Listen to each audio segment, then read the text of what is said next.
നമസ്കാരം. മലയാളത്തിലെ super star chartered അക്കൗണ്ടന്റാണ് എം പി സനൽകുമാർ. മമ്മൂട്ടി, മോഹൻലാലും തുടങ്ങി മലയാളത്തിലെ 30-ലേറെ താരങ്ങളുടെ സാമ്പത്തികപരമായ കാര്യങ്ങളുടെ മേൽനോട്ടം അദ്ദേഹം വഹിക്കുന്നുണ്ട്. മമ്മൂട്ടി വഴിയാണ് സിനിമാ രംഗത്തേക്ക് കടന്നു വന്നതെങ്കിലും ഇന്ന് മോഹൻലാലിന്റെ ഏറ്റവും അടുത്ത സുഹൃത്തു കൂടിയാണ് സനൽകുമാർ.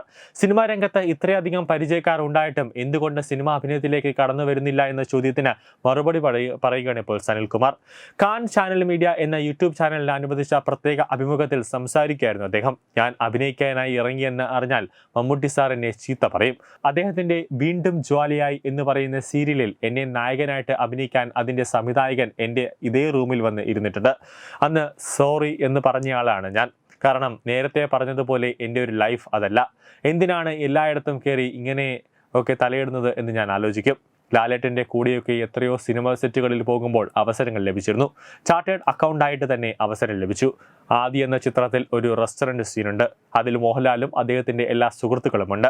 എന്നെ മാത്രം കാണില്ല, ഞാനതിന് പോകില്ല. എന്നെയും കൂടി ആ സീനിലേക്ക് ഉൾപ്പെടുത്താൻ തീരുമാനിച്ചിരുന്നു. എന്നാൽ അവൻ ഇഷ്ടമല്ല, അവനെ വിട്ടേക്കൂ എന്ന് പറഞ്ഞ ലാൽ സാർ തന്നെയാണെന്നും സനൽകുമാർ പറഞ്ഞു.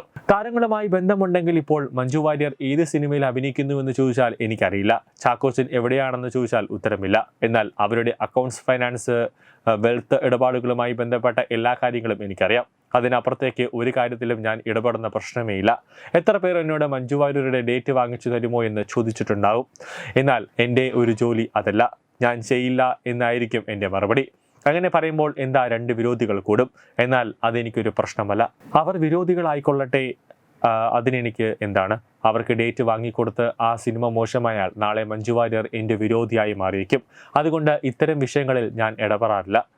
ഇവിടെ നിന്നും ഇറങ്ങിയിട്ട് നിങ്ങൾ കുഞ്ചാക്കോ ബോബനെ വിളിച്ച് ഞാൻ ഇങ്ങനെ പറഞ്ഞിട്ടുണ്ട്, അത് ശരിയോ തെറ്റോ എന്ന് ചോദിച്ചു നോക്ക്. തീർത്തും ശരിയാണ് എന്ന് അല്ലാതെ അദ്ദേഹം മറ്റൊരു വാക്ക് പറയില്ല. കുഞ്ചാക്കോ ബോബൻ ഇപ്പോൾ ചെയ്യുന്ന സിനിമ ഏതാണെന്ന് എനിക്കറിയില്ല. ഒരു സിനിമയ്ക്ക് ഡേറ്റ് കൊടുക്കുമോ എന്ന് ചോദിച്ചിട്ടില്ല, ഇനി ചോദിക്കുകയുമില്ല. ഒരു സിനിമ നിർമ്മിക്കുക എന്നത് എന്നെ സംബന്ധിച്ച് ഏറ്റവും എളുപ്പമുള്ള കാര്യമാണെന്ന് പലരും പറയുന്നത് കേട്ടിട്ടുണ്ട്. നാളെ രാവിലെ മമ്മൂട്ടി സാറിനെയോ മോഹൻലാൽ സാറിനെയോ വിളിച്ച് ഒരു സിനിമ ചെയ്താലോ എന്ന് ചോദിച്ചാൽ അവർ സമ്മതിക്കും. ഞാനായതുകൊണ്ട് അവർക്കൊരു പൈസയും കൊടുക്കേണ്ടി വരില്ല. ചിലപ്പോൾ എൻ്റെ അഹങ്കാരമായിരിക്കും. എന്നാൽ ഇന്ന് വരെ ഞാൻ അതേക്കുറിച്ച് ആലോചിച്ചിട്ടില്ല.